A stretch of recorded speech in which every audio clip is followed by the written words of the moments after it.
all my lines already, so That's why I invited you. I may sound a bit boring for you. No, I doubt that. I know well-known people use their lines all the time in different places, but they always double check. And they are, and yes, and they are successful. It's practice makes perfect. Of course. So you're in Washington, right, Mr. Ambassador? Yes, Okay. I'm based here. Okay, you are live now. Welcome. Okay. Hello, welcome. It's John Florescu. I'm in Bucharest just now, and I would like to welcome the Polish ambassador to Washington, Mr. Marek Magierowski, if I pronounce it correctly. It's a perfect pronunciation. Oh, good. That's good news. Well, you know, one of our dearest friends was a professor of Polish history at Boston University, so he always corrected our thing, Kamil Jawanowski. So I know a little bit of Polish history from him. Anyways, you just need to add a ski to every last name, and you sound perfect. Anyways, we have a common connection in the sense that you began your life as a journalist. You were a reporter, and editor, and columnist, and rose up in the ranks of various publications, I noticed, over the course of your year. And then you worked for the Chancellery of the President of Poland.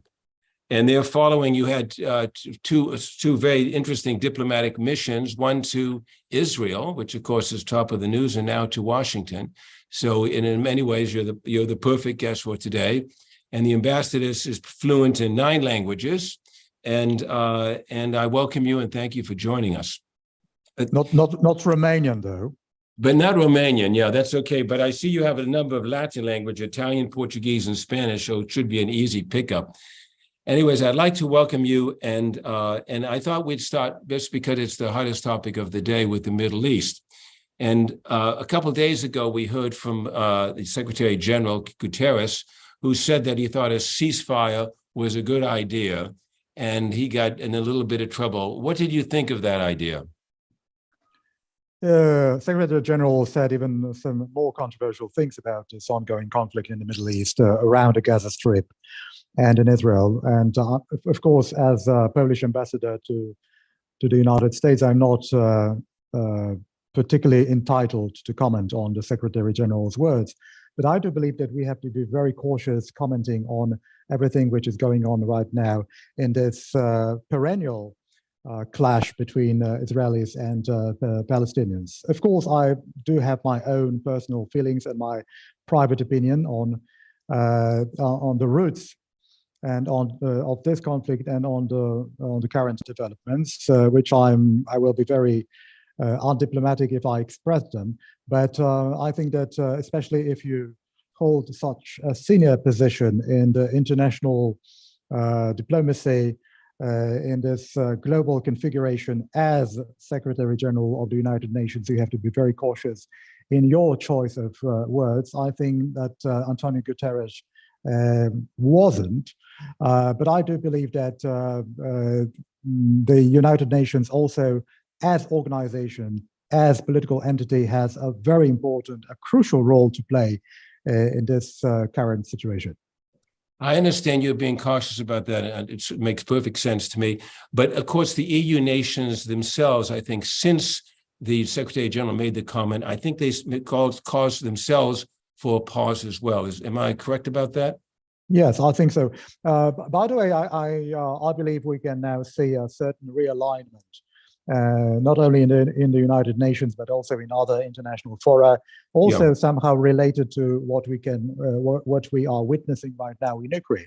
There is a realignment of coalitions, a very tangible and a very visible rivalry between the collective West, to which I believe both Poland and Romania belong, and a new constellation of countries which are opposed to what we are doing or what we have been doing on the international stage for years, namely Russia, of course, but also China, Iran. This is the new axis of evil, probably, that we are confronted with.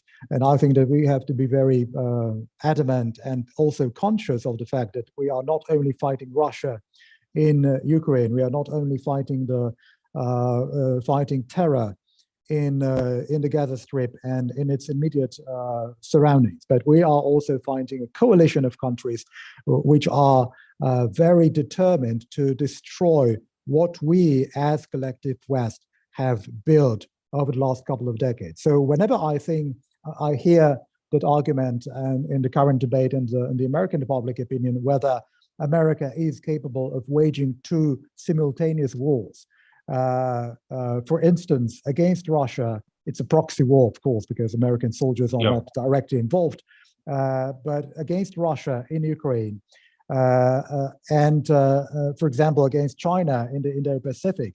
For the time being, fortunately, it's not a kinetic conflict. It's more an economic rivalry. Anyway, many American politicians and experts are much more focused on what is going on in the Indo-Pacific right now, and that continuous unstoppable expansion of China. My question would be not whether America can be involved in two wars simultaneously, but whether it is an axis we are faced with and we are confronted with. China and Russia mostly, but also from time to time joined by countries like Iran or North Korea. So there is a bunch of countries which are quite obviously in the same camp. And America, as still the global hegemon, has to be prepared and has to brace itself alongside its allies in NATO and in other international organizations to confront this threat. Yeah, I mean, I won't draw you into the current situation in the Middle East, but since you were ambassador, I think for 3 years in Israel, and obviously have an appreciation for the Jewish history and the faith, and one can probably better understand. I saw an Englishman the other day I forgot his name, particularly he was a former MP, make a very brilliant defense of why the Jewish people feel the way they do from a historical point of view. Taking on board what you learned about the Jewish people from being there in Israel as ambassador, is there anything you would point to from a historical point of view? Because anybody can pick up any particular thread on that. And that's sort of like a big point of contention where people are now criticizing the Israeli state for being overly belligerent. Since October the 7th, as you can imagine, I've been receiving hundreds of messages and pictures and links from dozens of friends that I still have in Israel. And for the first time, they are telling me that they are not only worried or concerned, they are truly scared. They are genuinely frightened. And I even have friends in Tel Aviv who are telling me, we don't go out, even in Tel Aviv, we don't go out. Because we are too afraid, we are too scared to leave our homes.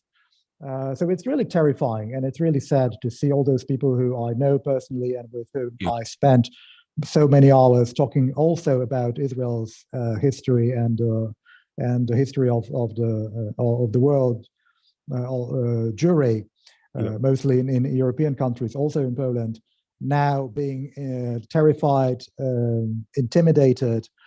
So it is a very emotional aspect of my daily life today as well. I think that, I've heard so many prime ministers of Israel since the establishment of that country in 1948, speaking about the second Holocaust and trying to instill that particular notion of the second Holocaust in the whole society. And I think what Hamas terrorists did on October the 7th just proved their point, not only of Netanyahu, not only of Begin, not only of many other, Sharon and many other prime ministers in the past who were raising that issue quite regularly. We should brace ourselves for the second Holocaust because this is what the existential threat to us means, to us as Jewish people. And recently, what Prime Minister Netanyahu has been remarking quite abundantly was the threat coming from Iran and the Iranian nuclear program. And it was very, very illustrative and very instructive. how they depicted the Iranian nuclear program as the constant threat to the Israeli people. And now it turns out that it's of course it's not always been only Iran. It was also about the domestic threat in the Gaza Strip, in the West Bank, and also in Israel proper, coming from terrorist organizations like Hamas, the Palestinian Islamic Jihad, or Hezbollah in the north. So I think that now this narrative is much stronger, much more unequivocal on the part of many Israeli politicians, and I'm afraid they are right, saying that this is they are on the verge of another extermination, which is of course just the use of this word terrifies me. But I think that carnage we witnessed on October the 7th is something so unimaginable, something so unpredictable, that I think that the use of the very term second Holocaust is absolutely justified. And I think that it should be the obligation of the entire international community, in spite of the fact that we might have our own misgivings about Israel's reaction, and which is and has always been, in many instances, maybe not very proportionate, to put it mildly. So I do believe that many of those people who are now complaining about Israel's actions and the military incursion in the Gaza Strip are also justified. But we have to see the whole picture in proportion. Yeah. So I do believe that it should be a very an unwavering commitment on the part of the international community to help Israel overcome this threat and to save Israel from the second Holocaust. I've never heard, actually, in all the commentary since this thing happened, anybody talk about the fear, which is the thing that the fear of being hit now, people living there now, people that are trying to go about their lives, and they're afraid they can get hit, and the second Holocaust idea, which I think is a very fundamental point. Shifting away from the Middle East, are you somewhat concerned that we fall into a media hole here on the Middle East because it's the dominant thing? Is a diversion for the suffering and the situation in Ukraine? Well, the war in Ukraine has been somehow knocked off the headlines, if you will. Not only in America, but also in Europe. As you rightly noted, I used to be a journalist for over 20 years, and I know very well the mechanics. I know very well how media works. And I was even surprised that the Ukraine war was so present on front pages of major American newspapers for so long. Because I was dead certain that that particular topic would sooner or later disappear, and it will not be the main focus of the American public opinion. Nevertheless, that war is also so brutal and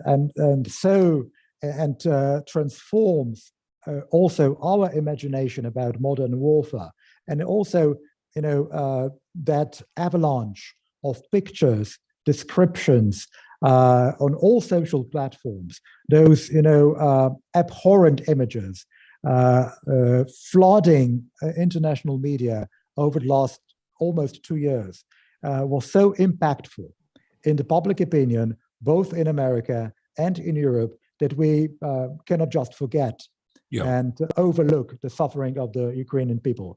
Having said this, I do realize that there is a kind of a competition, a natural one, although one it is which is hardly controllable, if you will, between various military and social conflicts in the world. So it's again understandable that now the focus is on the Middle East, not so on Ukraine. But I do believe that, and we can hear that also here from many politicians, that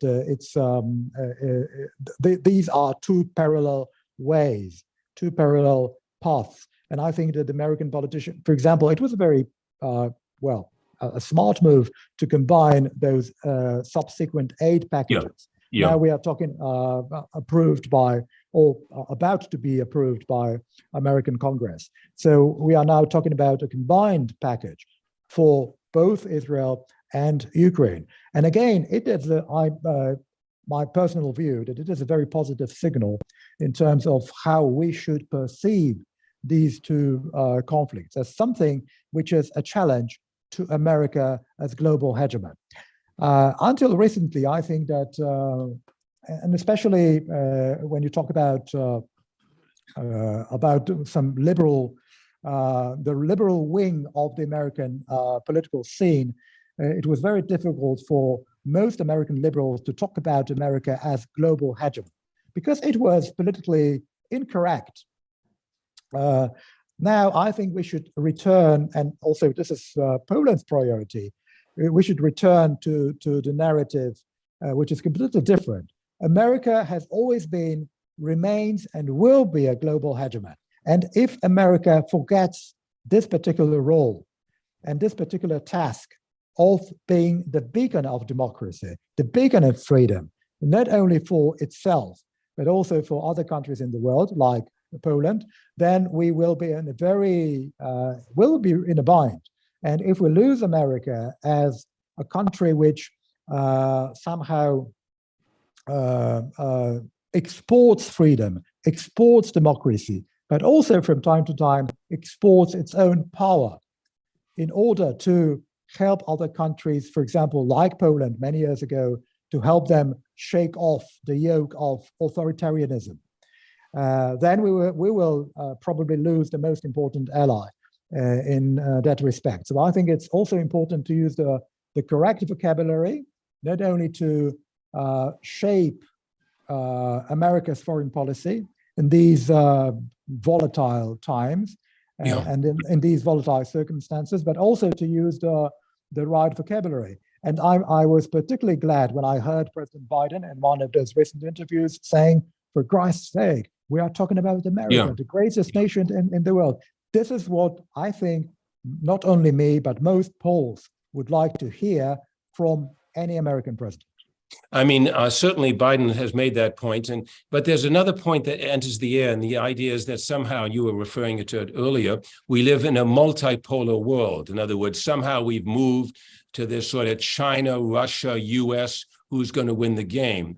And do you think in terms at the diplomatic level that people have accepted that, or do they still accept the primary role that the United States, holds the fort down, which is essentially what you're saying? I think we until recently, we have tended to see the ongoing conflicts in the world from a very Eurocentric perspective, or from a very US-centric perspective, if we talk about the public discourse in America. And for example, we've always had the impression that, especially after we imposed economic and political sanctions on Russia, that the Russian economy will be eventually crippled, that we are winning this war, not only in the ground in Ukraine, but also in the global narrative. I'm afraid we are totally wrong, thinking that we are winning the narrative battle. I will just remind you, and you probably know that very well, that in the 70s and in the 80s, tens of thousands of young Russian students, of young people from the so-called third world, which we would define today as the global south, were receiving scholarships in Moscow, in St. Petersburg. They were studying at Russian universities. Now they are in the 60s and in the 70s. They are heads of state, they are prime ministers, they are foreign ministers, they are interior ministers, celebrities, lawyers, architects, opinion makers in Africa, in Latin America, in Asia, in countries like Bolivia, South Africa, India, Vietnam, and many others. They speak Russian, they are constantly exposed to Russian propaganda, and they swallow it. Many of them. People who are now in power in all those countries, which sometimes do not vote as we would like them to vote in the United Nations. They do not endorse our stance. not only on Russia's political standing on the global arena, but also on the war in Ukraine, also on the war in the Middle East. So those countries have, as I said a few minutes ago, they have created a kind of a coalition, which is informal, of course, unlike NATO, for instance, which does constitute, I think, maybe not an existential threat to America or to the European Union for that matter, but it is a long-term threat to our lifestyle and to our dominance on the global stage, not only politically, but also economically. You, Mr. Ambassador, are a former journalist, as you pointed out, and there is, you're certainly aware of TikTok, which is perhaps the most powerful social media platform. And among Jewish groups in the United States, I get feeds on my phone. They've been pointing out that TikTok has taken a position that is very pro-Hamas and very pro-Palestinian and very critical of Israel. Now, TikTok is Chinese-owned, of course. So there's a whole movement at a social media level that has popped up in the last few days that reaches hundreds of millions of people, that is taking a line that is very much anti-Israel. Are you aware of that? Yes, I am. Although, yes, of course I am. Although I don't use TikTok, neither do my children. Not because I didn't allow them to, but they are pretty much conscious, and they know very well how risky that is. But I do realize that we are waging not only the physical war in Ukraine, or we're not waging the war in the Middle East yet, but we are witnessing this military confrontation in that part of the world.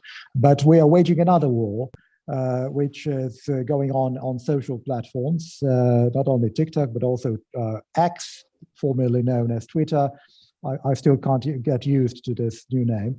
Also on Facebook and many others. So it is of particular importance not to forget all those individual confrontations in terms of narrative, in terms of rhetoric, in terms of propaganda. And I will tell you that, we are very aware of what the Chinese can do in this sphere. But I will tell you that one of the few things Russians also excel at is exactly that, controlling propaganda and disseminating propaganda on social platforms. They did meddle in the American elections in 2016. They probably did meddle in 2020. They will meddle in elections in many other countries in the future. And this is a real threat. But, physical interference is only one part of the story. But I think that building that narrative in a very long-term process is one of the priorities of both the Chinese and the Russian government today. And again, we have to steel ourselves, and we have to be ready for this clash in the virtual world with those countries. You mentioned earlier the thing about how America stands tall in this role still globally, and you cited what Biden said the other night. When you're explaining that, you're explaining it in the context of the Russian challenge, which is military, not certainly economic, the Chinese challenge. But if I throw in also the Middle East becomes a firestorm, do you think that's going to be more than the U.S. can chew? America has particular interests in this area of the world. As does Poland. I don't know if you are aware of the fact that Poland is one of the major exporters of kosher and halal food to the whole region. So I know that. So economically, we are also very active in that region. By the way, when I mentioned Russia's influence in Africa and also in the Middle East, you have to remember that Poland, like Romania, we were both countries which formed a part of the Soviet bloc under communism. And this is one of the very few assets that we inherited from that period, namely decent relations with the Arab world. We don't have that burden of being a post-colonial power as opposed to Britain or France. So, for example, I have colleagues in the foreign ministry back in Warsaw who have been hopscotching the world and visiting several countries, also in the Middle East, in North Africa, in Sub-Saharan Africa, and speaking with their counterparts and trying to also to somehow convince them and to lay out our own vision. Poland's vision of what is going on in the world globally, a vision which is, as you perfectly know, aligned with America's, France's, Britain's, and Germany's, for that matter. So I think it is also important for countries like Poland to play this role in the Middle East. Well, America will never leave Israel as its ally. It's not only about financial or military assistance for Israel, but also it's because of that sizable Jewish minority in the United States, which from the beginning of that conflict has been very adamant and very vocal in terms of highlighting some very disturbing developments also in the United States. I'm myself terrified by this rise of anti-Semitism, especially on college campuses. This is something really disturbing also for a Polish diplomat. The Polish Jewish history has also been pretty complex. Yeah, I know. We have been talking about also as Polish ambassador to Israel. I've also been approached and inquired about anti-Semitism in Poland and in Central Europe and in Western Europe, globally. Now it turns out that America has a very serious problem, and I'm myself terrified by all those images that I've seen over the last couple of weeks in America. I think that we should deal with this problem jointly, collectively, because this is something absolutely unacceptable. To see Jewish students, for example, on those campuses being intimidated, being harassed. This is something that, again, the international community, not only American authorities, just must not tolerate. It's interesting what you say there. I mean, the other thing to keep in mind is how large the Muslim population is globally speaking. I mean, if you look at that issue, and if you look at this venom that has developed itself at the expense of Israel and the Jewish people, and if you look at the social media platforms or other platforms, you mentioned Russia, of course, that are fanning the flames, it's potentially a complex and much bigger issue. I want to go back to a statement you made a bit earlier about the U.S. aid package that combined together Ukraine and Israel. Mike Johnson, the new speaker, was in favor of aid to Ukraine earlier on, but he voted against the package that was under this previous speaker. And he has said that we have to look at the conditions by which he was referring to corruption or alleged corruption in the Ukraine itself. So he wasn't saying no, he wasn't saying yes, but he was pointing to what's your view on that? It's been a recurrent theme in the American public discourse to what extent we are, or you are, controlling this flow of money, which has been going to Ukraine since the beginning of the hostilities last year, and this is perfectly understandable from the point of view of and from the average American taxpayer, because you are, as American taxpayers, spending money on a war, which billion, which at first sight seems to be very remote and very distant. But of course, it is of paramount importance for all American citizens to understand that this war in Ukraine holds enormous significance also for America's geopolitical future. Now, to be honest with you, America is now spending a trifling amount of money on this confrontation with Russia, especially given the cost-to-benefit ratio. We have managed to degrade the Russian military capabilities tremendously. without seeing a single body bag of fallen American soldier transported back to Washington, to New York, or to Philadelphia, without engaging militarily in a direct manner. And also, if you spend about, I don't know, it's about 8% of DoD budget. It's really ridiculous. Yes, it's really ridiculous. Now, it's I usually refrain from using this argument in public, but it is an outrageously cheap war for the American taxpayer. If you think long term about America's relations with Russia, about America's stance on what is going on in the Indo-Pacific, and how quickly and how relentlessly China is expanding now, both in military and economic terms.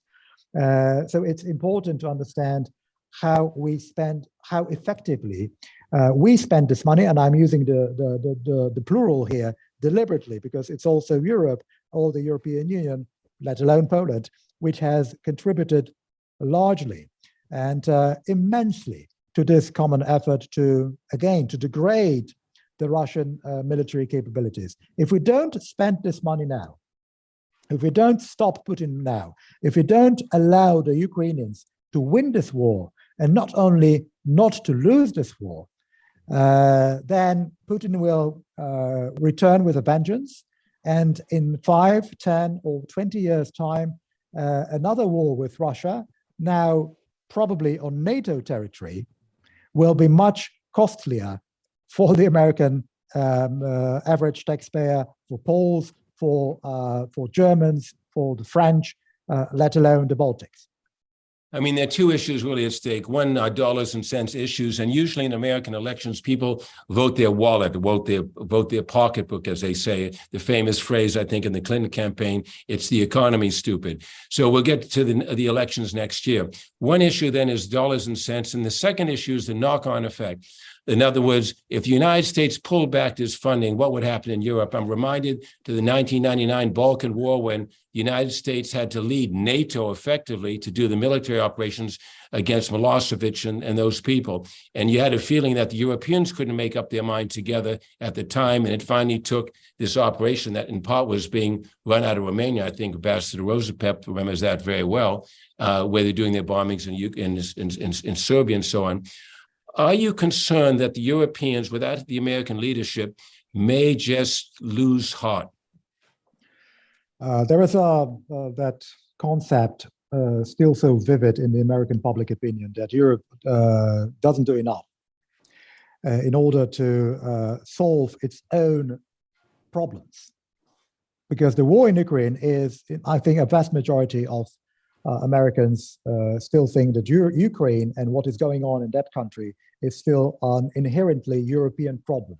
And Europe should carry the burden, not only militarily, but also financially, which is a misleading depiction of what is going on in Europe. I think it's not only America which has its own obligations. Europe has also committed various blunders in the past, not convincing enough our American partners that we are doing a great job, especially aiding Ukraine in terms of our humanitarian assistance, which is oftentimes overlooked by our American friends. But I think that if America withdraws from Europe, not only physically, but also mentally, that would mean the end. That would spell the end of our collective security. And it's not only about NATO, it's not only about the Article 5 of the Washington Treaty, which is, at least according to what President Biden has been saying persistently for years. It's ironclad, it's steadfast, and that America is ready to defend every inch of NATO territory. I do believe him. The question is, to what extent this particular umbrella will work in the future if America does shift its focus on other parts of the world. So again, this debate about whether America is capable of waging two wars simultaneously and of focusing on two regions, Europe and Indo-Pacific, is of critical importance also for countries like Poland. And there is, of course, a difference between how Central Europe perceives America as a guarantor of peace and security for whole Europe, not only for our part of this continent, and how Germany or France or other major European capitals see America today and how they have seen America in the past. Yeah. Germany, for example, has always been, at least since the end of World War II, a very pacifist society with its tradition of anti-Americanism, yeah, which is still very profoundly embedded in their collective psyche. For example, I will give you an example. If I don't have empirical data for that, but if you asked an average citizen of a Western European country who contributed the most to the collapse of the Soviet Union and of communism in 1989, between 1989 and 1991, I think a natural and almost an automatic answer would be Mikhail Gorbachev, yeah, the former Secretary General of the Soviet Communist Party. Mm-hmm. If you asked an average Pole, it is my strong belief that the automatic answer would be John Paul II, Ronald Reagan, and Margaret Thatcher. So if you talk about our perception of what happened more than 30 years ago in Central Europe, and who was our savior and our liberator, the United States comes to mind almost automatically and unequivocally. If you talk to ordinary Germans or the French or Italians or Spaniards, it's not that clear. So I think that, and again, America has always played that unifying role in Europe. No matter what happens, we will always have America as a country which is ready to defend ourselves. We do have our own military capacities. We can defend ourselves, but without America, that defense would be much more difficult. Not only, and especially if we talk about countries like Lithuania, Estonia, or Latvia, which would be, I think, completely abandoned in the case of a major conflagration in Europe, without America being very,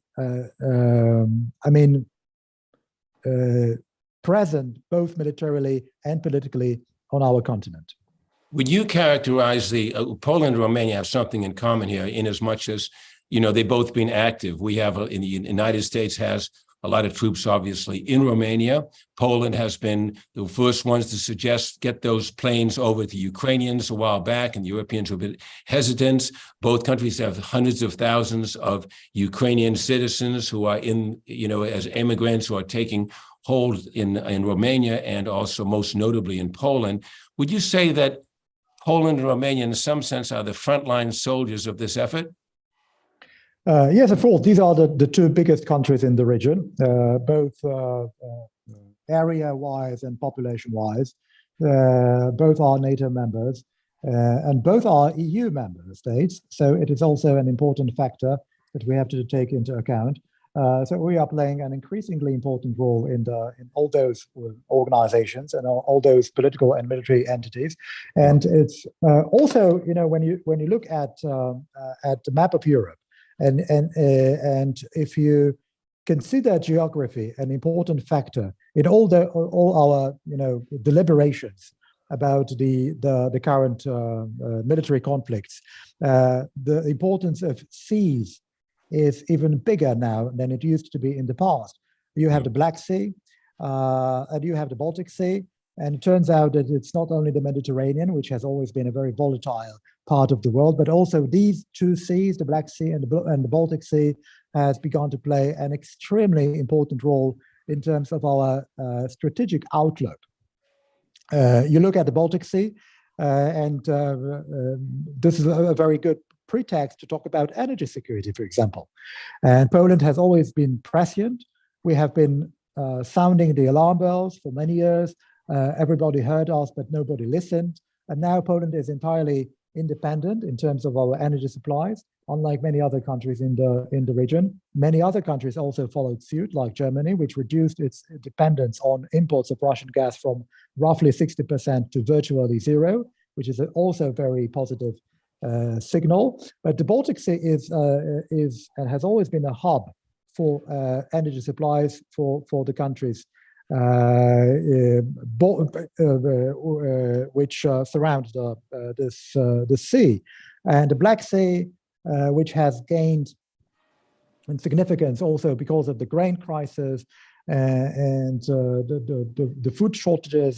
So Romania has also a very important role to play. All Romanian ports, for example, on the Danube River, which are of fundamental significance also in this particular strategic equation.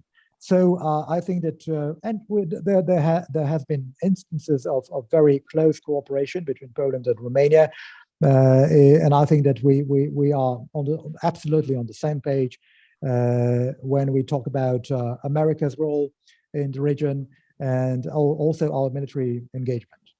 In terms of grain, you mentioned grain there. There was a dispute going on between Poland and Ukraine some time back having to do with the general assertion that the Ukrainians were dropping the prices and putting Polish farmers in jeopardy in terms of maintaining their share in the market. What's the status on that? Ukraine withdrew its complaint in the WTO. So I think for the time being, the situation has somehow stabilized. Of course, many people tend to forget that even at the peak of a very brutal war and a very bloody one in Ukraine, bilateral politics never vanishes. I mean, we have always had relations with Ukraine. We will have relations with Ukraine, not only in the political, but also in the economic sphere. So we are and have always been pretty adamant that we should aid Ukraine both economically and militarily as long as it takes.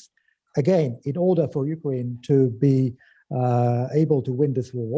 But of course, we, and especially in the middle of our electoral campaign, which has just ended, the Polish government had to be very careful navigating all those, bilateral hurdles. So there were frictions, there were tensions, but we can compartmentalize and we could prioritize some of those vectors, if you will, in our foreign policy. So these relations remain friendly, but of course we cannot rule out, for example, that when it comes to, for example, the EU accession and negotiations with Ukraine, Ukraine, as you know, applied for EU membership. So those negotiations will also be very tough, not only on our part, but also on the part of other partners in Europe.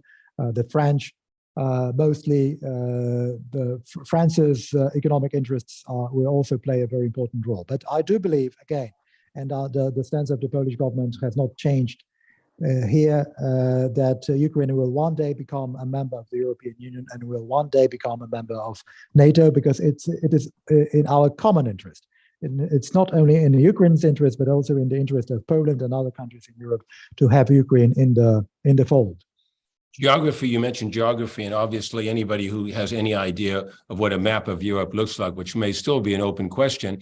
Obviously, if you're sitting in Portugal or if you're in Ireland or formerly England, the EU member, you touch the Atlantic, and here your country touches very close to, Belarus and Russia. So that certainly has to have an underlying figure in any idea. If people have any notion of Polish history, it's obvious. One thing that's also interesting is how Poland has become, in a way, the economic tiger of Central and Eastern Europe. In a way, it's the new Germany of the region. It's the most powerful, it's the best organized. People kind of look up to Poland in that respect. But meanwhile, back in Brussels, there's a notion floating around that there's sort of two-tier Europe, that there's the primary members, the Germany and France and so forth. And I remember Chirac was making those kind of comments years ago.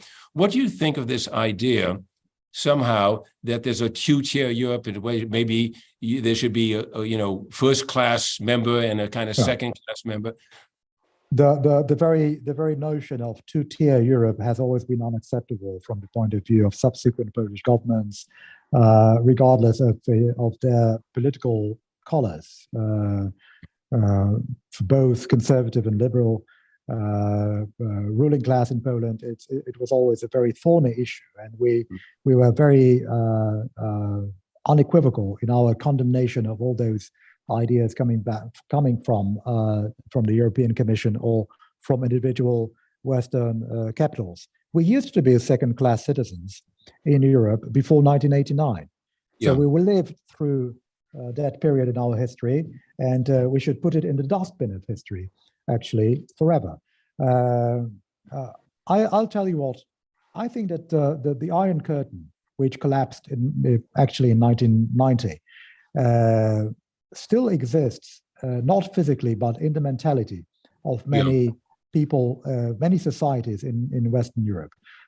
So they still perceive Poland, Romania, Czech Republic, Hungary, and many other countries in Europe, which regained their independence in 1989, as second-class citizens. So, of course, it's abominable for us. We can't accept this definition, and that's why our otherwise impressive economic growth is one of the arguments we are wielding right now in order to demonstrate that we have come a long way since 1989. Our economic infrastructural development has been absolutely extraordinary. Also because of some very moderate policies in many respects. Taxation, for example. Whenever I'm asked about the economic system in Poland, broadly speaking, I always mention taxation. Both liberal and even post-communist and conservative governments in Poland have always been very careful and have not tampered too much with our tax systems, which demonstrated maturity. And we were always conscious that for most, if not for all entrepreneurs in Poland, it was important to maintain stability in our tax system, which we have. And I think that this is also one of the factors which is attractive for foreign investors. We have now, for instance, 1,500 companies present in Poland with American capital. Intel announced a few months ago its new investment in Poland. They want to build a facility in southwestern part of our country. Google and Microsoft are very active as well. So those American companies act as a magnet for others to look at Poland as a perfect place to invest. And I think that we will continue on this path. Speaking of, I would like to return for a second to energy security. I think one of the most important and one of the most challenging aspects of our economic development is the transition from coal to gas to nuclear. As you probably know, about 70% of our energy needs are now covered by coal, and we are trying to decouple ourselves from this dirty source of energy. About 40,000 people die from air pollution in Poland, just from air pollution, which is a disturbing figure. We want to put an end to this addiction. Now we are, as I said, we are transitioning to gas and then to nuclear. We are going to build our first batch of 3 nuclear reactors in Poland by 2039. The American company, namely Westinghouse, has won the bid. And I think that it will be another driver of our economy, this particular transition to more effective and greener sources of energy.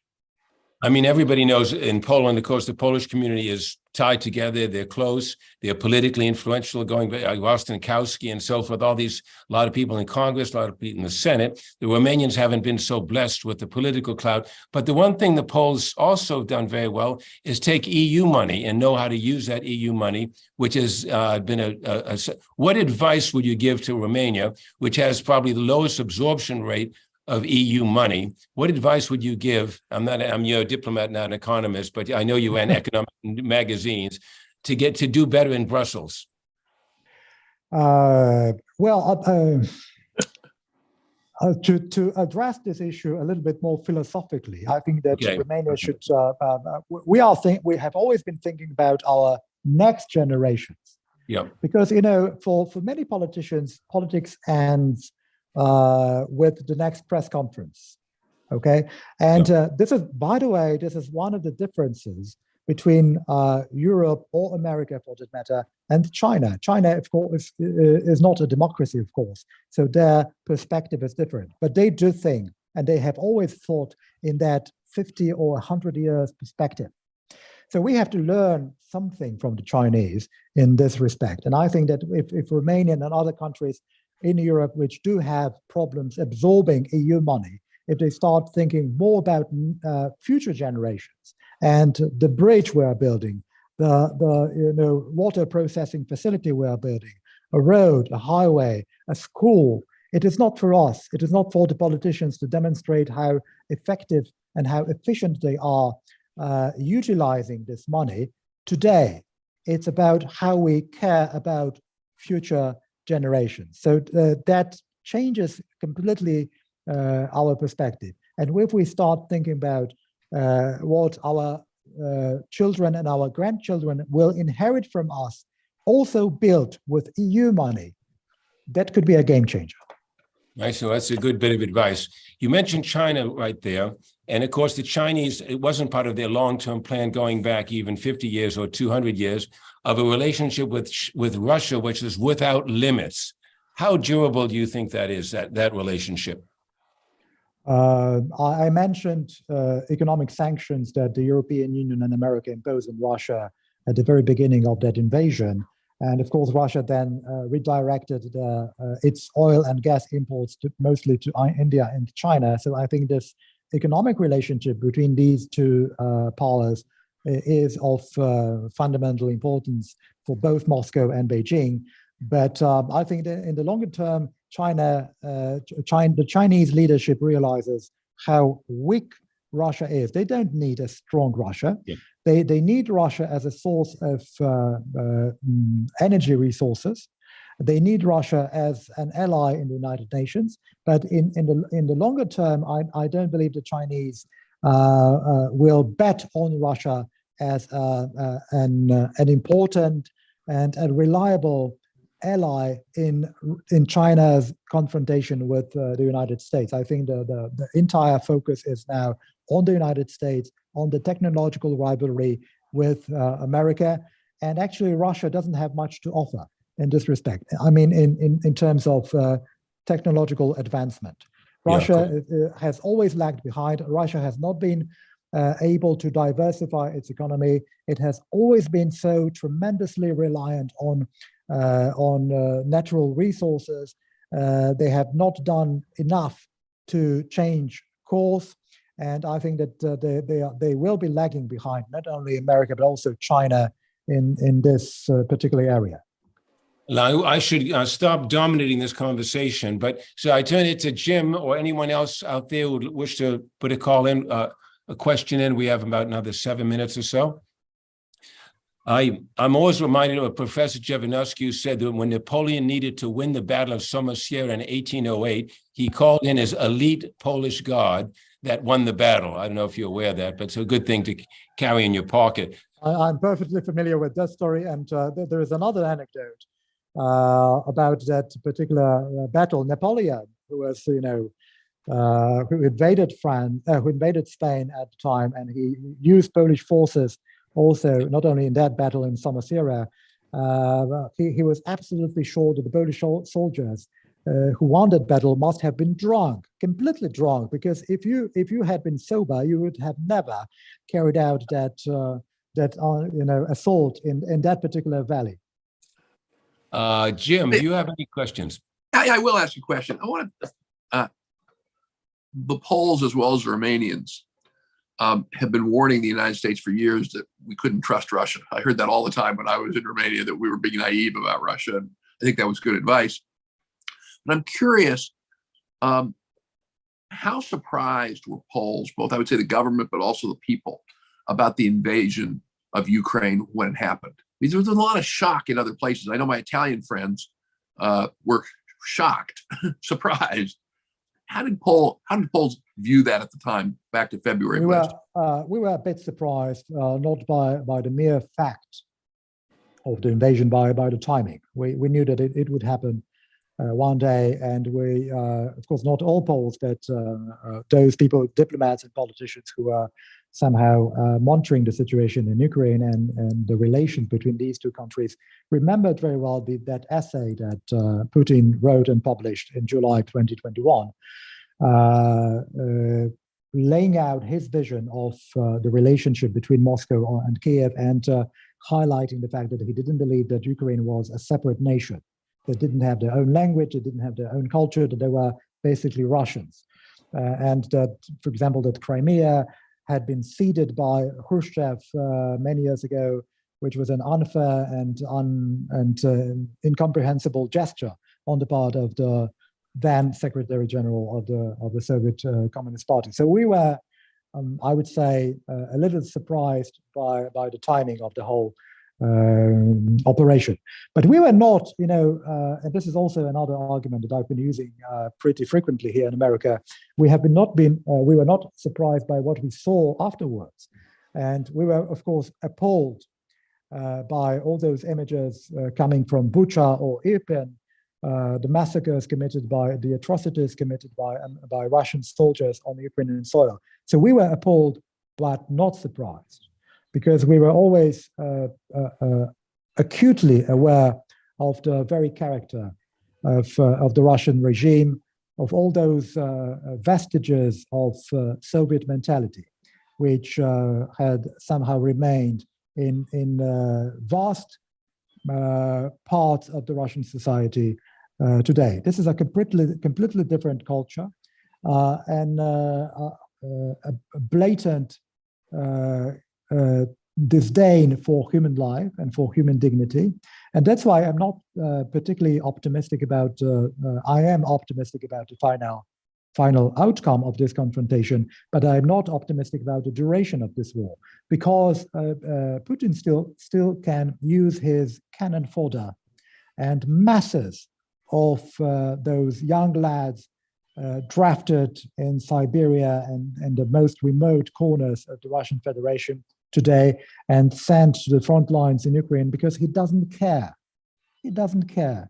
We do, and the Ukrainians do. And I think this is one of those divides which we can see now in Ukraine. The Ukrainians are an incredibly European nation. They have proven that they are European, unlike the Russians, because of that particular difference in our approach to human life and the human dignity. Thank you. Maybe just a couple more minutes, but I suspect Poles, being Catholics, they understand the notion of forgiveness. How long would it take, assuming we get an end to the war in Ukraine, how long would it take for the Europeans to forgive Russia and say, welcome back into the European fold? It depends on which Europeans you turn to. Well, we've had a completely different experience with Russians than the French or the Spaniards or the Italians, for that matter. Of course, we are Catholics, and the notion of forgiveness is important to us.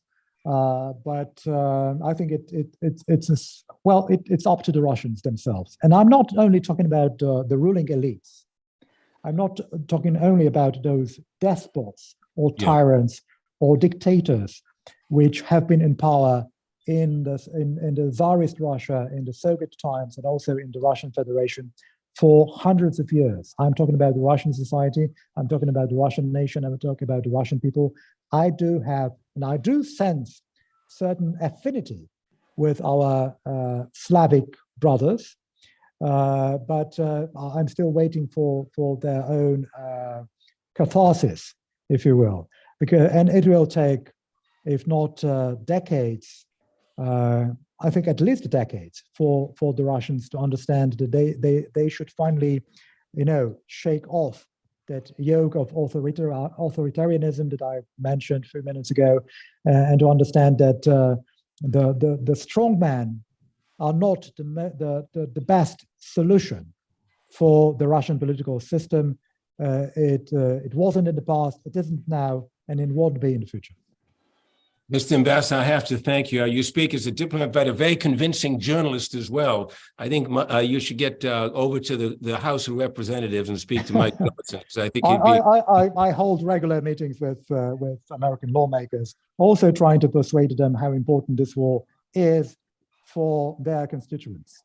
Well, I'm sure they are persuaded. It's good to see an American flag behind your shoulder. Thank you. There's a Polish one and the EU one. And an EU flag. The EU flag was covered by your head and shoulders, but it's good to see all three. Thank you very much for your time.